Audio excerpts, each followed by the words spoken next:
It's another. That's what I'm looking at. But I'm excited. I think I'm gonna go to my first farm meeting, so it'll be good. Will the Senate please come to order?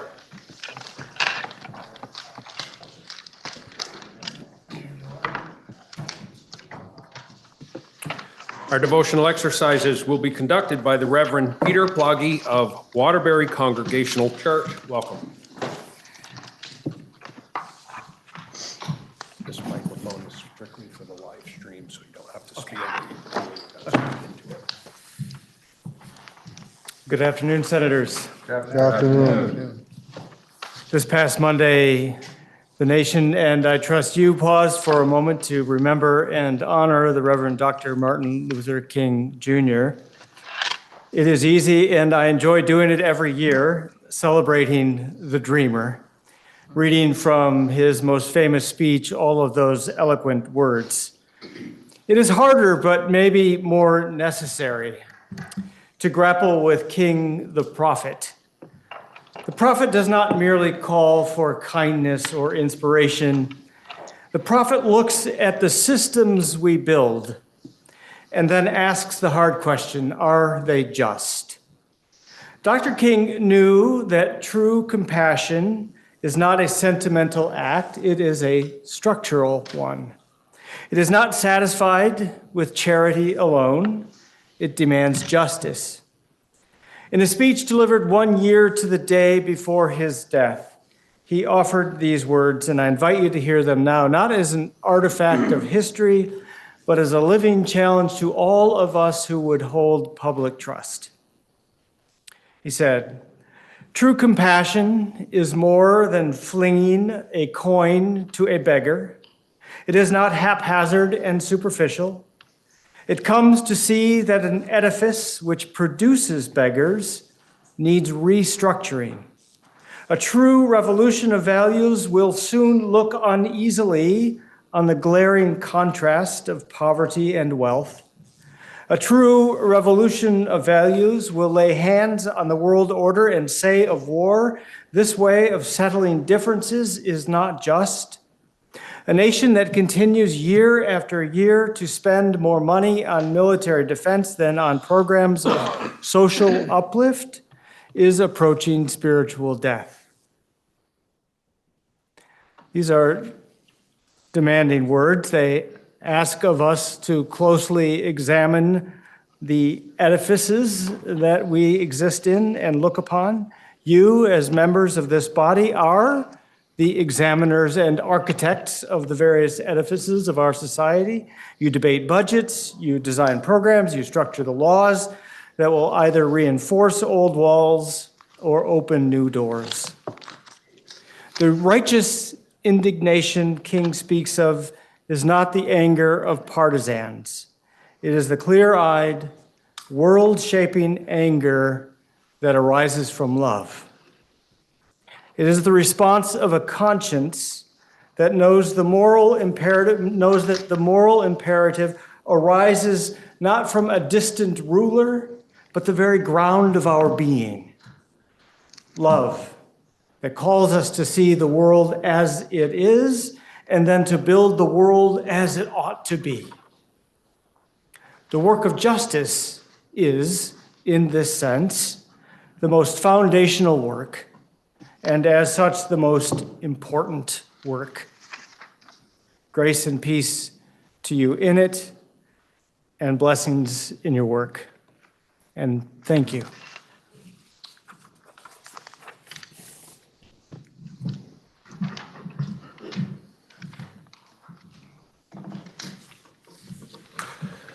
Are there any announcements?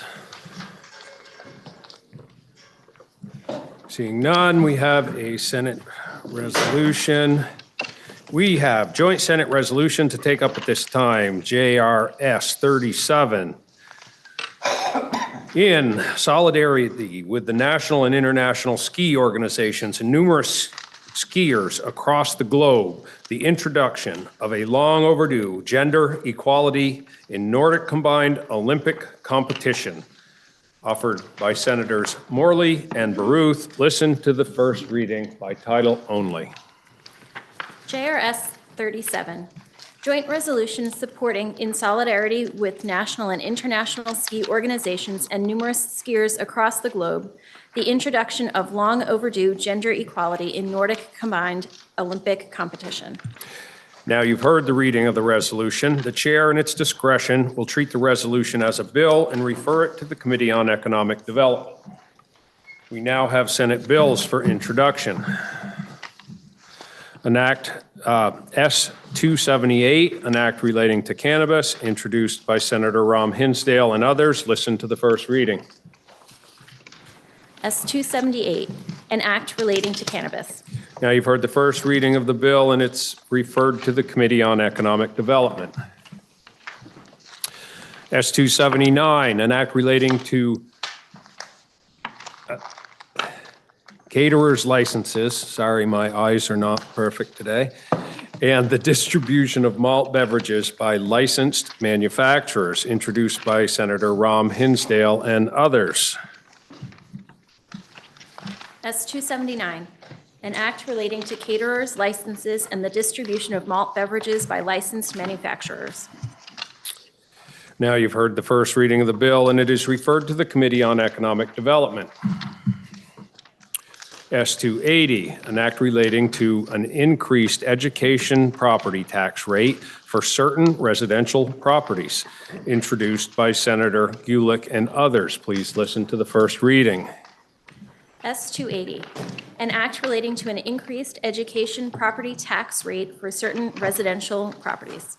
Now you've heard the first reading of the bill, and it is referred to the Committee on Finance. S-281, an act relating to zero-carbon nuclear feasibility study for Vermont, introduced by Senator Weeks and others. Listen to the first reading.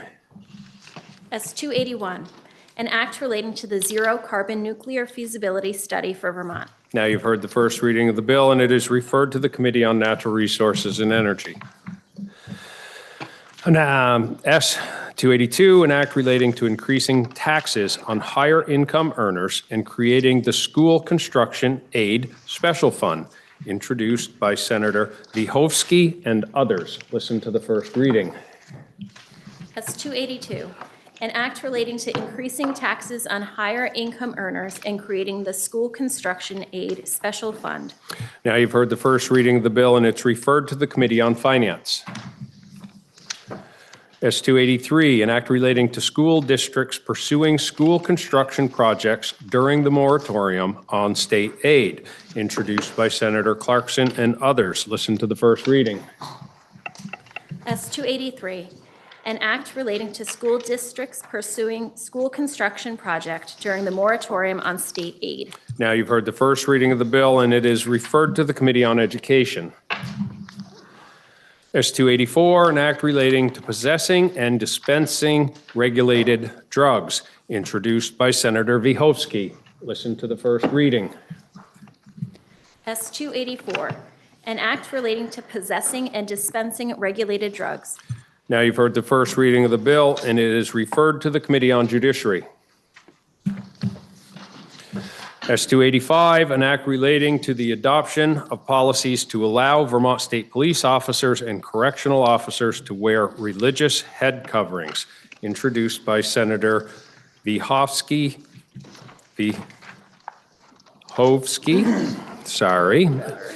and Senator Gulick. Please listen to the first reading. S-285, an act relating to the adoption of policies to allow Vermont State Police officers and correctional officers to wear religious head coverings. Now you've heard the first reading of the bill, and it is referred to the Committee on Judiciary. S-286, an act relating to meals and rooms tax surcharge for school construction aid, introduced by Senators Gulick and Vyhovsky. Please listen to the first reading of the bill. S-286, an act relating to a meals and rooms tax surcharge for school construction aid. Now you've heard the first reading of the bill. It's referred to the Committee on Finance. S-287, an act relating to studying the construction of a self funding limited access highway replacing Route 22A and linking Burlington, Vergennes, Middlebury, and Rutland to Interstate 87, introduced by Senator Weeks and others. Listen to the first reading of the bill. S-287, an act relating to studying the construction of a self-funding limited-access highway replacing Route 22A and linking Burlington, Vergennes, Middlebury, and Rutland to Interstate 87. Now you've heard the first reading of the bill, and it is referred to the Committee on Transportation. S-288, an act relating to hunting or fishing license fees for non-resident students enrolled in Vermont schools, introduced by Senator Brennan. Listen to the first reading of the bill. S-288, an act relating to hunting or fishing license fees for non-resident students enrolled in Vermont schools. Now you've heard the first reading of the bill, and it is referred to the Committee on Natural Resources and Energy. S-289, an act relating to reimbursing the Department of Fish and Wildlife for lost license fee revenue, introduced by Senator Brennan. Listen to the first reading of the bill. S-289, an act relating to reimbursing the Department of Fish and Wildlife for lost license fee revenue. Now you've heard the first reading of the bill, and it is referred to the Committee on Natural Resources and Energy. We now have a House bill for reference. We have H 649, an act relating to captive insurance companies, introduced by Representative Granning and others. It passed the House. I might have to dig the glasses out for that one. I cannot see that date. Who wrote that?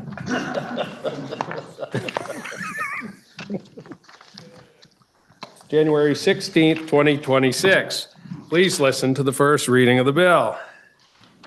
H 649, an act relating to captive insurance companies. Now the bill has been read a first time, and it is referred to the Committee on Finance. Orders of the day.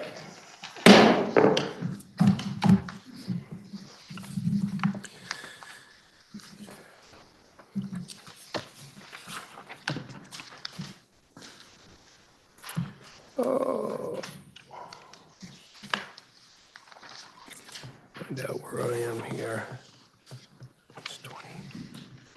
Is that, okay. The House passed the bill S-23 in concurrence with proposal of amendment.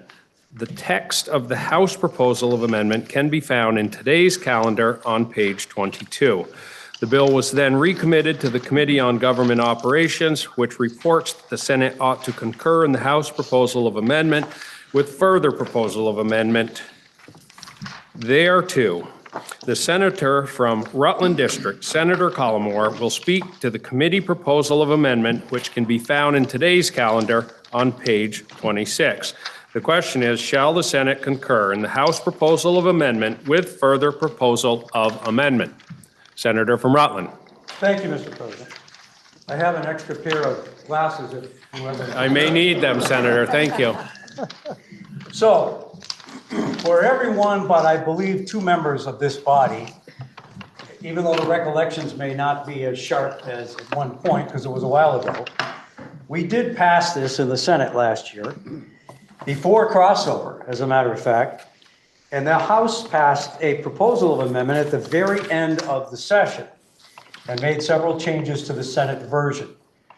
I liken it to getting the ball in a football game on the 2-yard line and not being able to get it across because we simply ran out of time in the veto session last June for that bill and the changes therein to be messaged back to this body.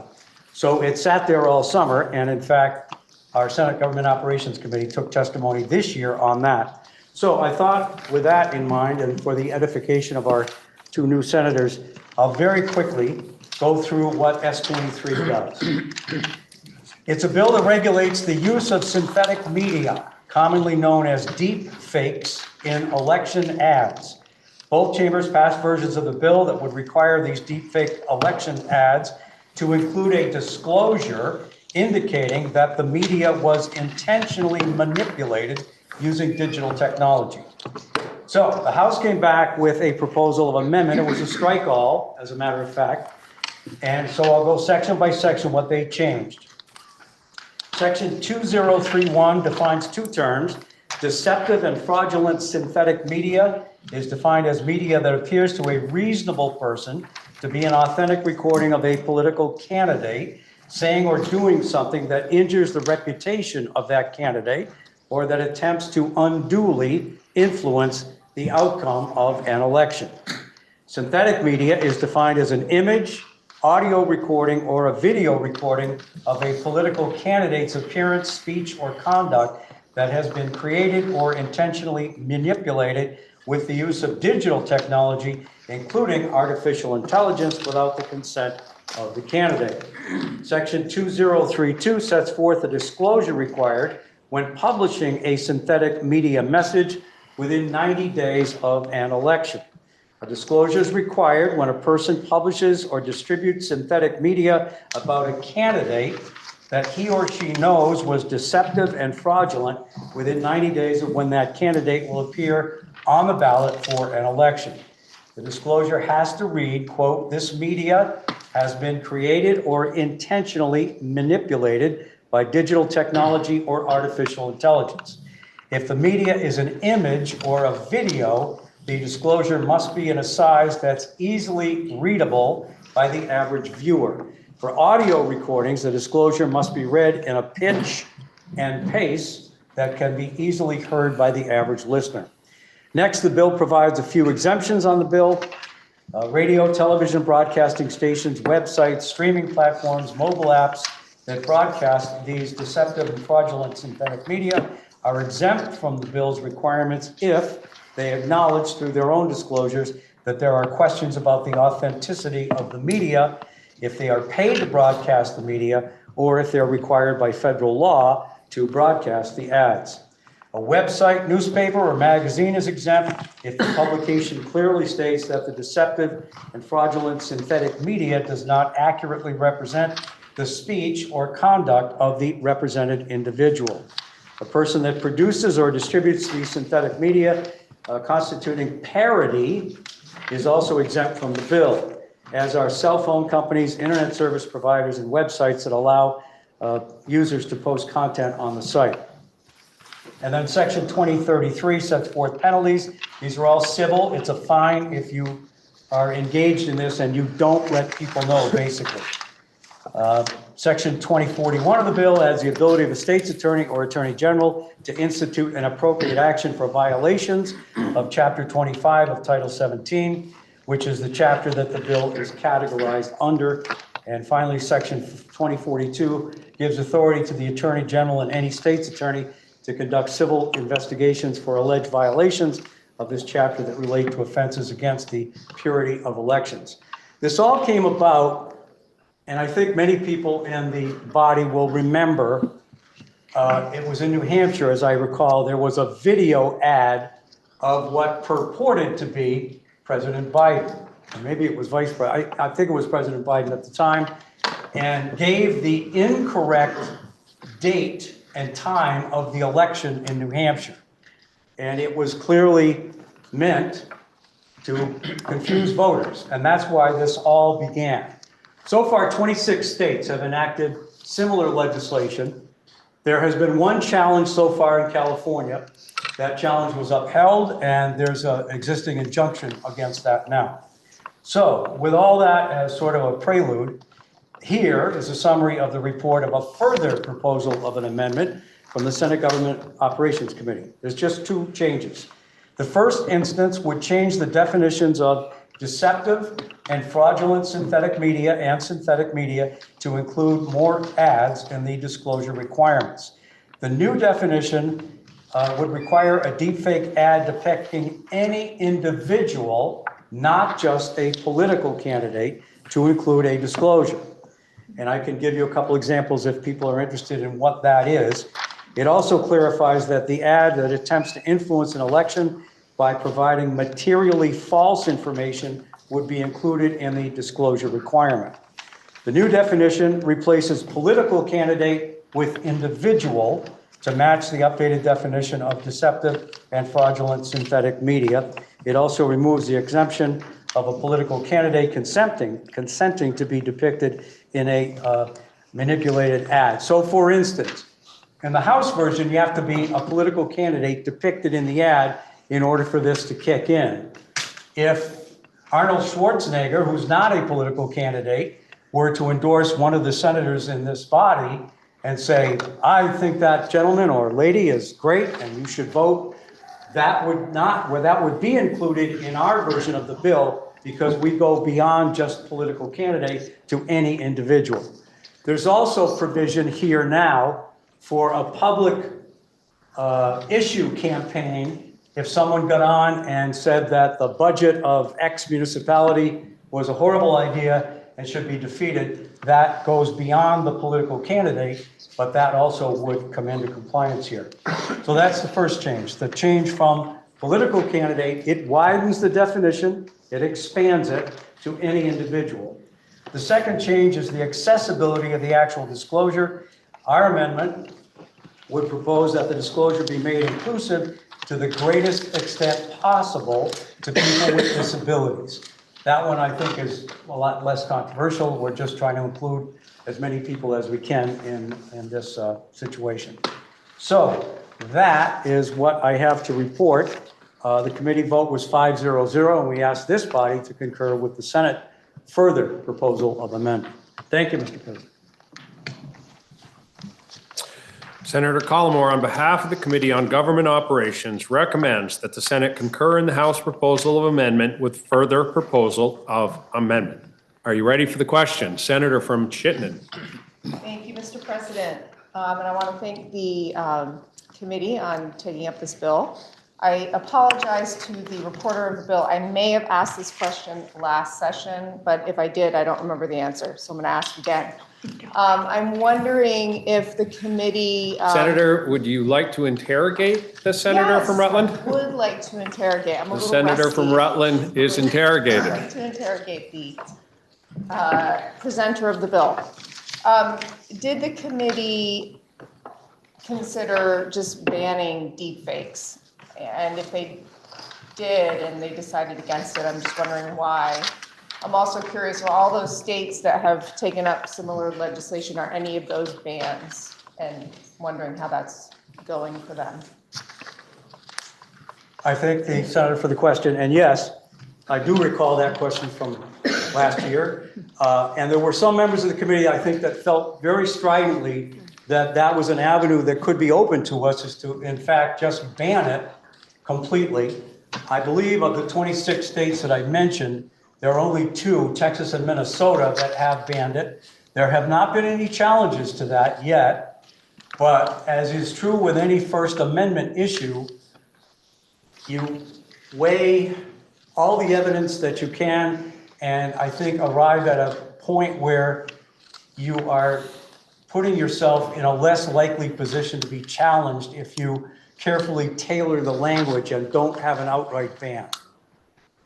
So that's why we did what we did with the amendment and in fact with the bill last year. Okay, I like disclosures, but I find that if you're not looking for them, sometimes you don't see them. So I thank the reporter of the bill and thank you, Mr. President. Senator from Chittenden. If I might ask a question of the presenter. The presenter is interrogated. I thank the chair of the committee. I'm looking on today's calendar, page 22, and I'm understanding that this disclosure is accepted by the committee since it's not part of the further amendment. Is that correct, Mr. President? Thank you for the question. Yes, that's true. The only 2 changes we made are included in our proposal of further proposal of amendment. Okay, so I'm looking at the disclosure itself, and it says this media has been created or intentionally manipulated by digital technology or artificial intelligence. So I may be just reading the language too broadly, but I'm trying to think of a campaign commercial that would not be created with digital technology. If you see my comments present. So this, if I understand what the bill is doing, one would need to use this disclosure in the event that either the media has been created by digital technology or intentionally manipulated. But I'm trying to think of an example of media for broadcast that would not be digitally created. In other words, and I'm wondering if the senator can give me a little more clarity on how that disclosure works. Thank you, Mr. President. I guess I'm focused on the word manipulated. Yep. And in both cases, that would be true, whether it's digitally altered or by artificial intelligence. So if the original ad, if, for instance, the senator from Chittenden recorded an ad, or whether it's a video or a radio ad, and just put it on the air and left it that way, that would not have been manipulated in any way. This takes into account an outside third party taking what was original and changing it. And I thank the senator for that. I'm focused on the ors there. There are two ors in the sentence. So it seems to me that it would cover media that has been created by digital technology, but not manipulated by digital technology. And so I'm trying to imagine even if you took a clip from this moment for a campaign ad, you would alter that digitally before it's broadcast. You would maybe put an identifier underneath. You would add digital sound, other things. So I'm wondering if I'm reading it correctly, it seems like almost anything would need to have this disclaimer, not just manipulated video. Well, Mr. President, I will request just a brief timeout to consult with the attorney, but from what I'm remembering, this was something that we've already passed. Yeah. So maybe we just didn't get to this stage in the interrogation earlier. So Would can you I like ask a for brief recess? Yeah. We'll take a brief recess.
Will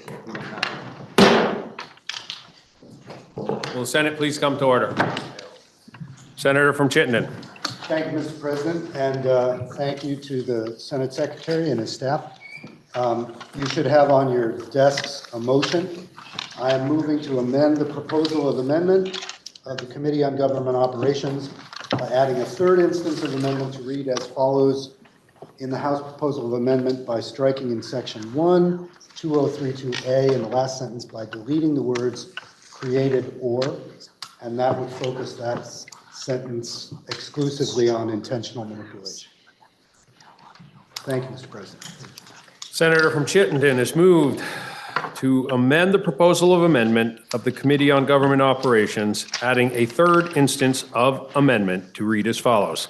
In the House proposal of amendment by striking in section 1, subsection 2032A in the last sentence by deleting the words created or. Are you ready for the question? Senator from Washington. Thank you, Mr. President. I just want to point out, I support that, but I think the reason that created was in there, because if you're creating an image with artificial intelligence, that's different than manipulating it. So it seems like your disclosure wouldn't include somebody just having AI create a fraudulent deceptive image. It would be accurate, but I think it still meets the case. There's going to be some disclosure. I would rather disclosure say that it was deceptive and fraudulent, because you can say, I knew it was deceptive and fraudulent. My disclosure just said it was manipulated. I think that's a weakness of this, but I still support the amendment in the underlying bill because it's movement in the right direction. Are there any further questions? Are you ready for the question? If so, all in favor, say aye. Aye. All opposed, nay. Nay. The ayes appear to have it. The ayes do have it. The motion carries. The question now is, shall the Senate concur in the House proposal of amendment with further proposal of amendment as amended? Are you ready for the question? If so, all in favor, say aye. Aye. All opposed, nay. The ayes have it, the motion carries.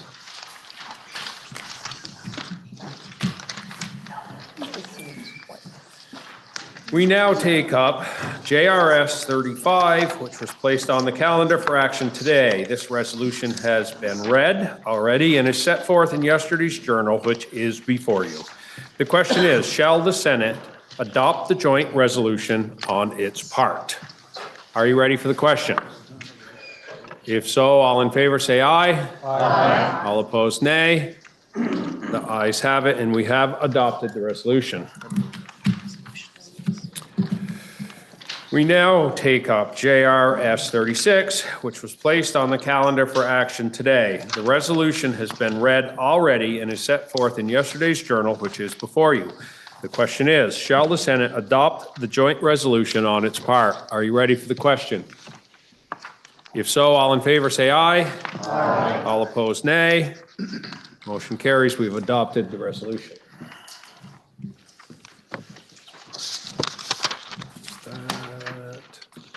That completes the orders of the day. Senator from Chittenden. Thank you, Mr. President. Pending announcements, I move that the Senate adjourn until 1 p.m. Thursday, January 22nd, 2026. Are there any announcements? Senator from Windsor. The Climate Solutions Caucus will be meeting tomorrow at 12 p.m. We will have free pizza, and we will be discussing the Common Agenda, which is the collective package from environmentalist groups across the state. So if you're interested in that topic or you want free pizza, tomorrow, room 10 at 12 p.m. Are there further announcements? Senator from Washington. Thank you, Mr. President. Senate Finance will meet as soon as we can get down to the committee room. I believe we have the captive insurance people waiting to greet us, and I would encourage you to come. They're the only people that are going to love you this year. You're holding them captive, Senator. Yes. Senator from Washington. Thank you, Mr. President. Our witnesses are also captive for Senate Appropriations, so we will be meeting at the fall together. Senator from Rutland. Thank you, Mr. President. Senate Government Operations will meet at 2 o'clock. Senator from Wyndham. Thank you, Mr. President. Senate institutions will meet, we will be joining the House Committee of Energy and Technology. And the hearing has begun in room 10. So our folks are also captive, and I'd appreciate you heading down that way immediately after this. Thank you. Senator from Windsor. Good afternoon, everybody. I want to capture you at 7:30 for Farmers Night, our kickoff of Farmers Night. It's a great season. You can all have a poster for your rooms if you'd like. We have a terrific, and I want to just mention, tonight is the kickoff with Bob Wagner, who's a terrific songwriter. He's an excellent guitarist. He does vocals and songwriting, and he's bringing a bunch of his really super performers that he performs with. His incredibly talented musicians will be joining him. His versatility shines, where he seamlessly blends blues, folk, rock, soul, and improv. So take a break from your work. It's hard work, and we all deserve a break. And I just want to put on your calendar for next week, we're doing kind of a moth evening of storytelling, all focused on our Forest Parks and Recs experience here in Vermont. So if you think you know all the stories our woods have to offer, you are wrong. And you need to come and join us next Wednesday at 7:30 to hear some of these amazing stories which have come up from our woods. Are there further announcements? Seeing none. The senator from Chittenden has moved that the Senate stand in adjournment until 1 p.m. Thursday, January 22nd, 2026.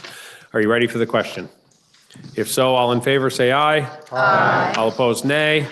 The ayes have it, and we'll stand in adjournment until 1 p.m. Thursday, January 22nd, 2026.